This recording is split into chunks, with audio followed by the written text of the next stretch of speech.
Ladies and gentlemen, your sweet Zionist prince, Tal the Traveling Clad, coming to you live from the land of Israel. An Iraqi Jew who likes his Kuba aesthetic. If you want to get this shirt, get in the description below at thetravelingclad.com. We got a bunch of Zionist merch in there. Today we're looking at a clip of Coleman Hughes versus Dave Smith. I'm very excited for this because I've understood that Dave Smith was mopped. Coleman Hughes mopped the floor with him. Let's take a look at this clip.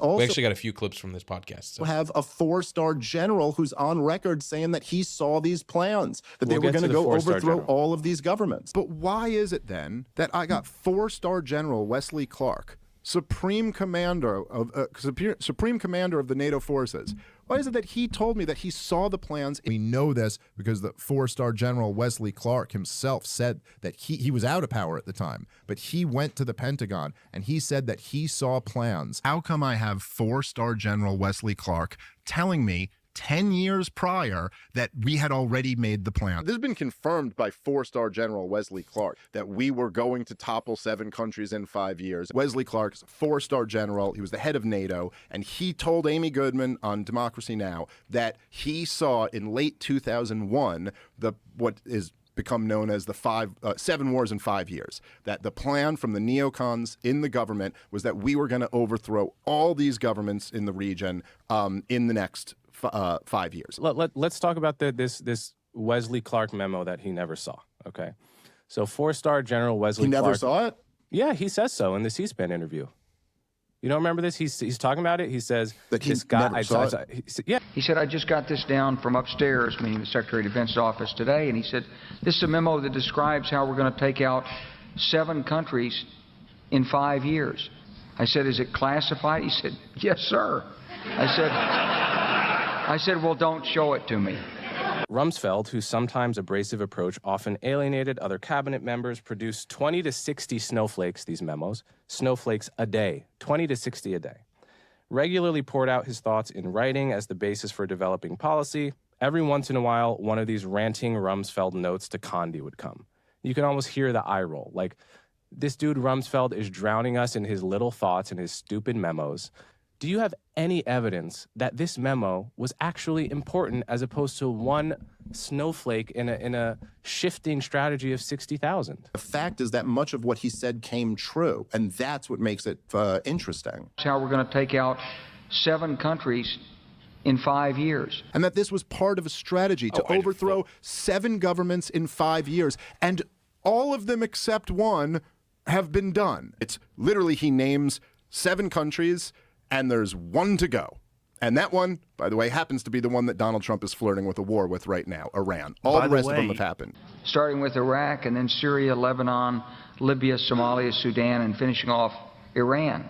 3 of the countries out of 7, almost half the countries have not done regime change, let alone within 5 years, let alone in the specific order prescribed by the memo. And not to mention, we did do regime change in countries not on the memo at all, like Liberia.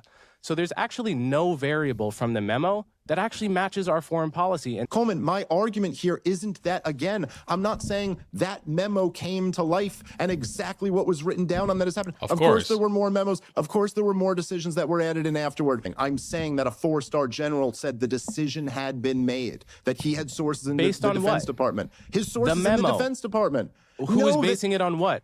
The memo. There might be lots of memos that go out every day, but a memo that says we're going to fight, we're going to topple 7 countries in the next 5 years, a pretty big memo. That's not just one of the regular memos. That's the point. Do you have any evidence it was a big memo?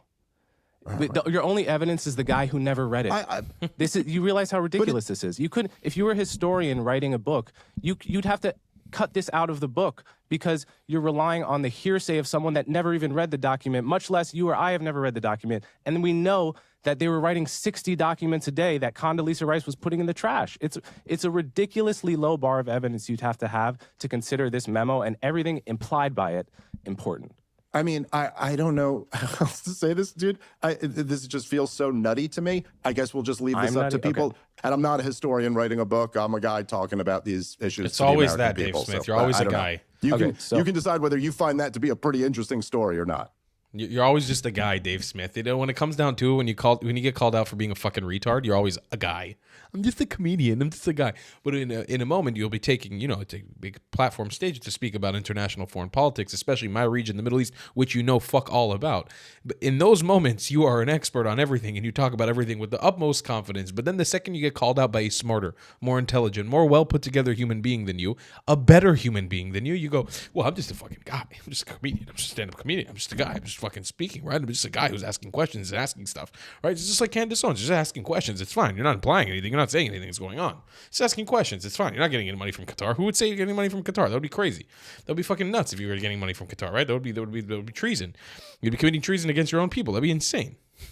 Fucking idiot. What a fucking idiot. All right, we got another clip here. This one's pretty good. That the Israel lobby, we're talking about moving the embassy to Jerusalem. We're talking about recognizing Israeli sovereignty over the Golan Heights, which I find it an interesting fact to contemplate that the Israel lobby, as powerful as you think it is, couldn't get any president to do that for 36 years, even though it just takes a single stroke of a pen. But they could get us into a whole war. Yeah, but that's, again, not exactly what I'm saying, but all right. Well, it's implied. It's implied. I mean, if they could get us into a whole war, why couldn't they get a single president for 36 years to recognize the Golan Heights? It's a much lower lift for us, right? Condoleezza Rice talks about in her memoir, she talks about a story where, remember President Bush gave this Palestine speech in 2002, and he said, we're going to push for a two-state solution, and we're going to call the Arab state, we're going to call it Palestine. So she tells a story that the Israelis were freaking out, and they called Condoleezza Rice and they said, you absolutely cannot call it Palestine because it's called Judea and Samaria. That's that's historically. And Condoleezza Rice said, basically, screw you. We're not rewriting our speech for you at all. And they said, oh, hold on. Let me talk to Sharon. Call Sharon. Okay. Can you just add the word new? Just add one word to the speech. Call it New Palestine instead of Palestine. And Condoleezza Rice says, absolutely not. It's written. Basically, fuck off. And don't try to lobby Congress either, because it's not going to work. So the idea is like the same Israelis that can't get President Bush to add one little teeny word to a speech could somehow get us into a 10-year war, billions of dollars. I think this is like Coleman, the logic of this is like if you had one like anecdote about like I asked my wife for a sip of coffee and she wouldn't share it with me. And then you were like, so we're supposed to believe that you couldn't get this woman to share a sip of coffee with you, but you could get her to marry you and have kids with you and do all of that? Like, yeah, okay. I've never... Whose wife wouldn't share a sip of coffee with them? Huh?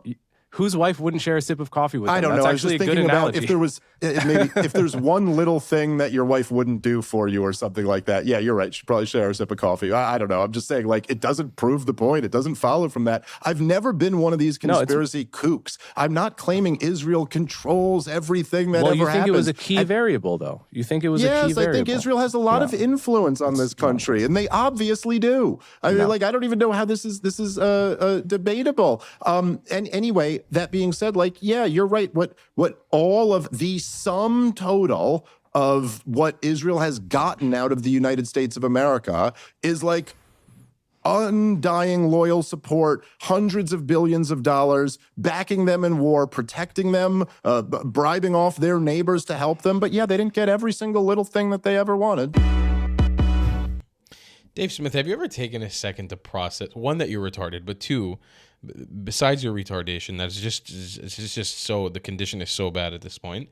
Did you take a second to think that maybe the United States is a Christian nation whose values were built on the Old Testament, the same values of the people of Israel, the same values of the Jewish people?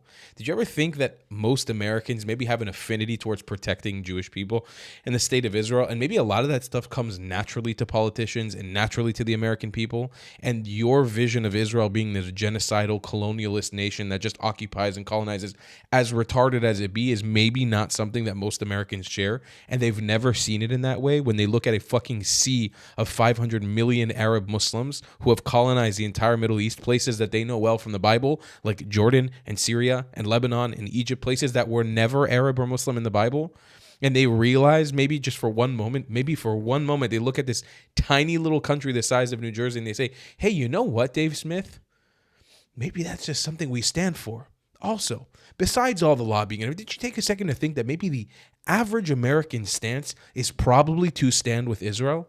And it's not such a far-fetched idea that Israel is influencing the United States. Maybe it's just a natural position to not be on the side of the Arab supremacist colonizers who want the death of you and everyone else around you who is not an Arab Muslim, and maybe be okay with the only liberal nation in the Middle East who kind of has, I'm never going to pretend that Israel is like a full democracy, but kind of has a semblance of what's familiar to you. Maybe did you take a second? Did your retarded brain think about that for a moment, or not? It never processed that. And there's no other country that we would call a democracy who behaves this way. It's like, this is, I don't know. I just find this whole thing to be so goofy. Like, either this is Israel, either you're saying Israel has a legitimate claim to Gaza and the West Bank, or you're saying they do not. And if they do not, then they have to stop occupying them. And if they do, then they have to give citizenship to the people that they control. So it's really fundamental Western civilization stuff. So the analogy to slavery is a bad one for many reasons. But first, yes, Jefferson and Southerners in general, they feared, partly based on Haiti and other examples, that if they gave slaves freedom, it would result in a race war. And this was highly motivating for Southerners. It turned out to be completely wrong. Now, there was a lot of evidence at the time that this wouldn't happen, namely the fact that you had black people living very peacefully all over the North with no problem. You even had free blacks in the South with no problem. And so you would have had to cherry pick massively to look at the Nat Turner revolt, say, erase all the other evidence of peaceful coexistence between whites and blacks and say, we can't let these people have freedom because look at Nat Turner. Not only that, there was no, anytime there was black leadership, the most famous black leader, the most important black leader in the aftermath of the Civil War was Booker T. Washington, right? You can make the same argument about like the Civil Rights Movement, right? We can't give them voting rights because then they're going to make decisions that are going to be terrible. It's going to be a race war. They're going to destroy us. They're going to, slaughter us. Every single popular black leader, Booker T. Washington, utterly peaceful, had the total faith and devotion of the black community. He was the most beloved figure, and he was fundamentally nonviolent. Martin Luther King, absolutely the most beloved figure within the black community, much more so than Malcolm X at the time. And even Malcolm X in his most radical mood, never... He wasn't a terrorist, yeah. He wasn't a terrorist. So there was an enormous amount of evidence in the case of African Americans in the United States that the likely result of loosening the chains was not going to be a race war. It's just that people ignored that evidence. But let's translate that to the Israeli-Palestinian conflict. They leave Gaza. Two different countries impose a harsh blockade in response to rockets against Israel. And one of those two countries gets October 7th and not the other. So one question I have for you is like, why doesn't Hamas attack Egypt? Why can't they spare a single rocket for Egypt if it's all about the blockade and occupation? No, I mean, obviously, because their hatred of Israel is on a whole different level. And also, like, I don't know, like, there's... So then it's not all about the blockade and the... It's not. No, it's not all. A lot of it's about the creation of the state of Israel. A lot of it's about the fact that they view that as their land, that a lot of them did get kicked out of. Of course, all of this stuff is involved. But anyway, back to your point, though. But, like, so say there was a higher risk.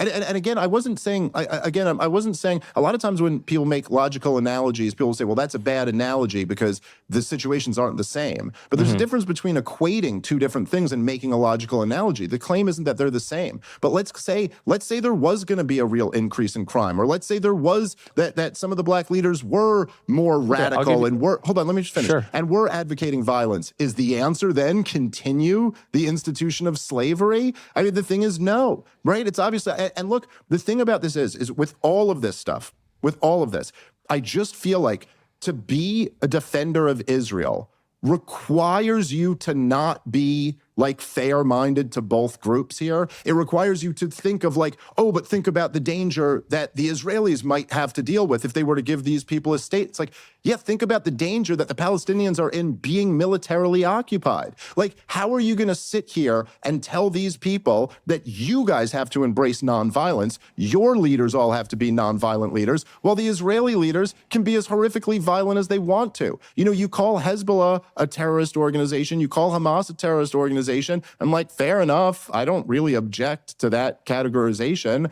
I don't exactly see why the IDF wouldn't also be categorized as a terrorist organization. So it's like, but here's it's because you're retarded, Dave. The crucial difference is that is why Israeli society, as we've discussed in this conversation, if they feel they have a partner for peace, are capable of offering, of negotiating in good faith and making an offer because they don't want to serve in the army for the rest of time. They don't want to send their boys to fight these wars. Hamas rejects the two-state solution, period. So, but we just talked about so does Benjamin Netanyahu. But Israel is a democracy and they will vote Netanyahu out of power if they feel that the other side is capable and interested. But they've made him their longest-serving prime minister in their country's history. So, like, they're not voting him out of power that much. Okay, hold on. This happened, as you yourself admitted, not even reluctantly. I don't mean to phrase it that way. The Second Intifada, Israel offered a two-state end of conflict, period. It was rejected by the Palestinians, and then the Second Intifada was launched. This was, mothers sending their kids on 2 different buses to schools because a bus was getting blown up every 3 days, right? Which was traumatizing for a country the size of New Jersey. I can't imagine how I would react having grown up in New Jersey if there was 2 bombs going off a week just in my state alone. Yeah, absolutely. I would demand of my government to absolutely do what it had to do to make us safe. Not only that, the fact that this came right after an offer of peace and what Shlomo Ben-Ami called the biggest effort ever to pressure an international leader on any issue to end this conflict, because the world, my God, we have to see this conflict end at some point. It's so heartbreaking. The problem with this is that Israeli society can move because it's a democracy. Hamas can't move. Hamas is absolutely committed to rejecting the only solution that could bring an end to this conflict. And so Hamas is like a rock, whereas Israel, object as much as you want to Netanyahu. I'm not going to defend him. I'm not going to defend Smotrich. I'm not going to defend Ben-Gvir. Israel is a democracy that can move to the left if the opportunity came, sign a peace treaty that will be inked for all time. How the hell do we get that with Hamas running the Gaza Strip when every single time they are asked, they say, we reject any alternative for all time, except between the river and the sea? Yeah, there actually have been different periods of time where Hamas leaders have said they would accept 67 borders, but they have also a lot of times said they wouldn't, and so including over and over and over again recently, and in their charter. Yeah, I'm not even like arguing with you on that detail, but it's always like when you say like Hamas. First of all, I actually disagree with fundamentally with your premise that democracies like have this ability to move. I think actually one of the kind of counterintuitive, strange realities is that often democracies get very stuck. And for example, like the political system in the United States of America really has not like fundamentally changed nearly as much as the political system in China has over, say, like the last 40 years. And they did it through a one-party dictatorship. They still call themselves because the one party says business is good now, and then all of a sudden it's a drastically different thing than it was before. But regardless of that, yeah, but like you can say there's a lot of things Hamas could do that would be a lot better than the things that Hamas has done and could do now that would be better than the things they're doing. Israel also can end the war. It's not true that only one side could do the things that would end the war. I don't even know if you can call it a war. But Israel could end this war. But Hamas is just going to restart the war. It's not even really a war, man. Like a war, you kind of think of as like two governments with militaries battling. It's a captive Hamas has people. What, 20,000, 20,000, 30,000 people. That's not a war. Hamas has 30,000 fighters or whatever it is. Yeah, no, it's a captive people who have been held stateless without a military of their own being like annihilated. I mean, like, yeah, I don't think war is exactly the right word. But regardless of that, Israel also has the opportunity. Israel could simply say, we're going to stop militarily occupying the West Bank. We're going to pull those, and we're going to live in 67 borders. And you do what you want to do, but if you attack us, we're responding. They could do that too, and they have not done that. Yeah, but well, I do just hold on. again, So, hold on. again, Let me just get a points out here because I'm listening to what you have to say. Again, I find this to be like kind of fascinating. Every time I debate or have a discussion like this about the topic, I'm just always struck by the fact that you have like, we're halfway around the world. There is a long-standing conflict that's going on between the Israelis and the Palestinians.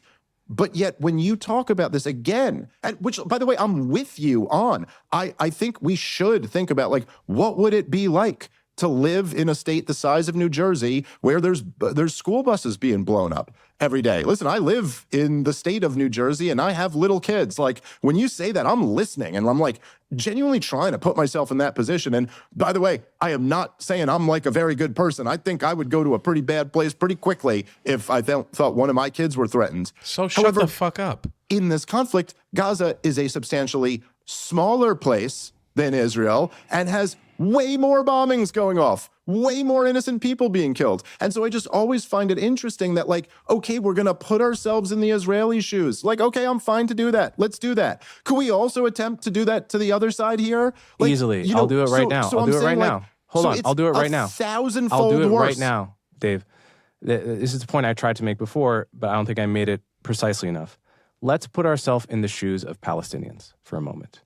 Now, we know from the history of the 20th century, whether it is the partition of India and Pakistan or the partition of Sudan and South Sudan more recently, that when you have a situation like this, a gruesome situation where two peoples can't get along and there's slaughtering on both sides, it seems like pretty much the best formula we have is something like a partition along roughly ethnic lines. It's not a perfect solution by any means, but Sudan and South Sudan are fighting with each other as states a lot less than they did when it was one state for 50 years of brutal civil war. So if I'm a Palestinian in Gaza right now, purely looking from my own perspective, sure, I would absolutely want Israel to end the war, to alleviate my immediate suffering. But I would also like to think that I would understand the regime that rules Gaza right now is committed to a forever war against Israel, which means if Israel withdraws, ends the war right now, leaves Hamas in power, Gaza is again on borrowed time until the next time that Hamas is able to find a crack in the armor, which always happens. And so, in addition to wanting Israel to end the war, I would really want to see some massive international effort to get rid of Hamas. And I don't know how you do that because Hamas embeds itself in the civilian population. It's also the Palestinian people. Uses them as a shield. You can't. But I would understand, just purely from the point of view of me wanting, I'd love to live in a situation like South Sudan and Sudan. We don't have to love each other, but we're not at each other's throats. We could be like, we could be a frozen conflict like North and South Korea. We can hate each other. The only way you get to a frozen conflict is with a ruling entity in Gaza that could actually agree to a frozen conflict because it's what they want. So how do you get that without getting rid of Hamas? And this is from the Palestinian perspective. Yeah, I guess it kind of is. I don't really think it's a very reasonable way to look at it from the Palestinian perspective. Why am I looking at videos of Palestinians protesting Hamas? Okay, what's their point of view? Their point of view is exactly what I just said. They're not, and you're wrong, Coleman. I apologize. Your journalism is fantastic, but you're very wrong on this point. The standard Palestinian position, the way that most Arab positions are, is Hamas. Hamas is the mainstream Arab opinion. And you know what? You brought up the idea of Sudan and South Sudan and how they had to separate because they couldn't coexist with one another. Look at South Sudan, the overwhelmingly Christian nation. Not a lot of problems. Look at Sudan. Genocide. 2 million people, genocide. They can't coexist with one another because once your society becomes Arabized and Islamized, extremism breeds inside of there. It manifests, it festers. It's not going to be just 2 states for 2 different people. That's not going to solve the issue. This needs to be an overwhelming, overarching re-strategizing of how we deal with this society. Palestinian society is a farce that has been brainwashed by Arab Islamic supremacy. We need to help them take those layers of colonization off of their shoulders and progress into the world. They cannot do it alone. If they want a state where they can live as Arab or Muslims, they have 53, 52 that they can choose from all over the world. They can go to Pakistan and be Muslims in South Asia, or they can go to Egypt or Jordan, if that's what they really want. In this region, there is no moral or ethical justification to creating another Muslim supremacist state or Arab ethno-state in the region. Sorry for the spitting. I have braces, guys, and I can't speak 100% well. In 6 months, I'll have them off, and then I'll speak a lot better. You cannot give a single rational ethical justification in the eyes of all the ethnic minorities in the Middle East and tell me you're going to ignore the Assyrians, the Mandeans, the Coptic, the Kurdish, the Amazigh. You're going to tell all of them to fuck right off as you create another nation amongst the 52 other nations in this region, or 22 other nations in this region that oppress them every single day. Get in line, motherfucker. Palestine hasn't even been oppressed for that long. If we're going to look at it rationally according to other ethnic minorities, they haven't even been oppressed for that long. Oppressed. I say oppressed in parentheses because their population is 10x just by virtue of being next to the Jews. And even in Gaza during the ongoing genocide, their population has increased by 70,000 children. What genocide does that happen in? What ethnic cleansing has that ever happened in the history of planet Earth?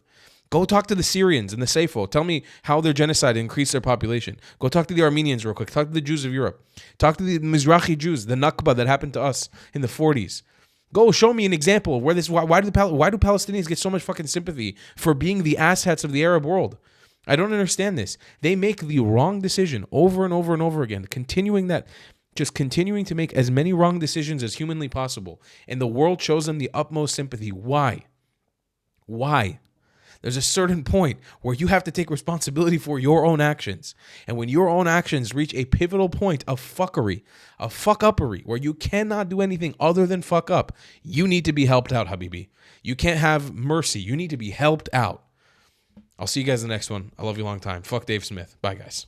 Have you struggled with repping your Zionism in style? Well, boy, do I have a solution for you.